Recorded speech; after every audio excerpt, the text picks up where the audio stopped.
Comme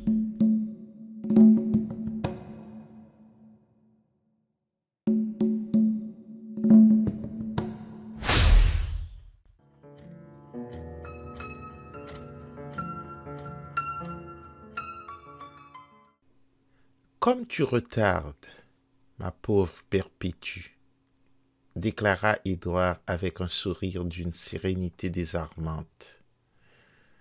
Comme tu retardes vraiment. Ce que je t'ai demandé, un peu sournoisement, il est vrai, n'a rien de monstrueux. Cette pratique est monnaie courante partout dans le pays, et surtout dans la capitale même, depuis l'indépendance. On dit que les choses se passent de cette façon-là partout dans le monde. Alors, pourquoi se passerait-elle autrement chez nous? Par quel privilège échapperions-nous à la loi commune? Il n'est pas de femme, hormis les idiotes, qui ne s'estiment heureuses si, pour si peu, elle arrive à décrocher un poste pour son mari. Et cela se fait même dans les sphères les plus élevées. Tiens, figure-toi que les Européennes, eux aussi, se plient à cet usage pour caser leur mari blanc ou noir. Tu veux que je te cite des noms? Tiens, le gouverneur de la province d'Oyolo lui-même, qui avait ramené une femme d'Europe où il a fait des études, eh bien, c'est une chose bien connue à Fort-Nègre que c'est par ce moyen, et non en exhibant tous ses grands diplômes, qu'il a obtenu son poste de gouverneur de notre province. Si tu connaissais les noms des grands personnages du pays, je te raconterais, à leur sujet, certaines anecdotes qui t'édifieraient. Tiens, pour en revenir à notre gouverneur, veux-tu savoir exactement ce qui lui est arrivé, Perpétue? À son retour d'Europe, on l'a d'abord fait courir dans les couloirs de tous les ministères de Fort-Nègre, pendant des mois. N'ayant pas de nomination, il ne touchait aucun salaire.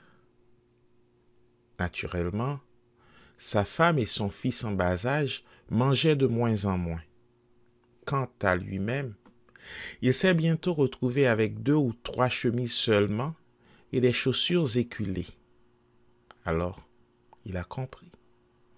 Il a dépêché sa belle madame là où il fallait. Cela n'a pas traîné. Et le voilà gouverneur maintenant. Que veux-tu? Le coup des concours, ça marchait avant l'indépendance. Maintenant, c'est tout juste une comédie pour amuser les gogos. Moi, il y avait longtemps que j'avais deviné cela, et Mbargo Nana ne m'a pour ainsi dire rien révélé. Alors, tu vois, tu t'offusques de bien peu de choses. Si, pour nourrir Charles, on nous demandait de marcher à 4 pattes, est-ce que nous ne serions pas heureux de marcher à 4 pattes pourvu que Charles soit nourri? À partir d'ici, avouait Anna-Maria confuse, Perpétue, au moins passagèrement, s'était montrée fuyante, se dérobant délibérément à la confidence. Soit qu'Anna-Maria lui eût déplu de quelque façon, soit que la jeune femme, se jugeant suffisamment mûrie désormais par la vie, eût décidé de conduire sa barque toute seule. Par la suite, la précipitation sans cesse accélérée des événements n'avait plus laissé à Anna-Maria le loisir d'élucider cet épisode. Et cela était tenté de trouver, dans l'extrême soumission prêchée par Anna-Maria à l'égard des maris, la raison de l'éloignement temporaire de Perpétue déçu et même blessé dans son aspiration secrète à la dignité et à l'égalité. Si cela était vrai, comment, après avoir avec raison montré tant de répulsion pour cet homme, Perpétue avait-elle pu, en définitive, s'engager dans une liaison avec le policier? Car, pour étonnant que cela parût, Perpétue avait fini par devenir la maîtresse de Mbargonana, l'accueillant dans le lit conjugal, tout près du berceau innocent de Vindelin.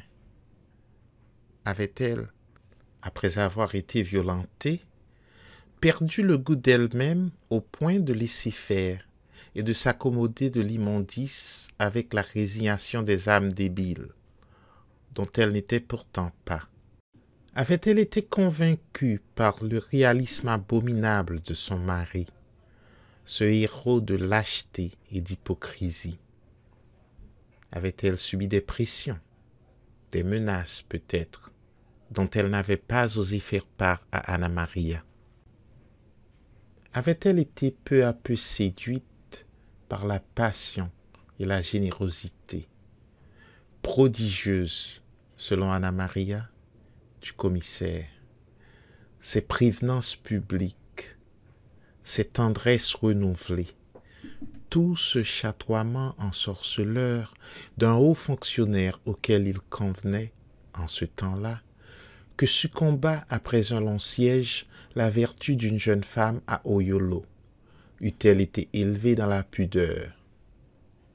Avait-elle plutôt été incitée, comme le pensait Anna Maria sans en jurer, par une affection quasi maternelle et par la pitié, à offrir à son mari incapable, en même temps qu'une situation, une joie qui pouvait être la plus vive de sa vie, et dont elle pouvait espérer qu'il lui serait à jamais reconnaissant? Avait-elle compté de cette façon soulager le malheur de son frère prisonnier? Plusieurs mobiles s'étaient-ils coalisés pour la déterminer? Il est difficile de revivre la vie d'un autre, songeait Isola. Dans ce tumulte d'hypothèses, pourtant facile à démêler, il croyait n'en apercevoir point qui s'imposa d'elle-même à sa soif de vérité. Comme si l'amour fraternel à lui seul ne put suffire à précipiter Perpétue dans n'importe quel océan de boue, pour insuffler un peu d'espérance aux prisonniers du camp de Baba Tora. Elle qui, d'ailleurs, était avide de justification à son renoncement désormais consommé. Autrement, comment comprendre que Perpétue eût si longtemps enduré la bestialité avérée du commissaire?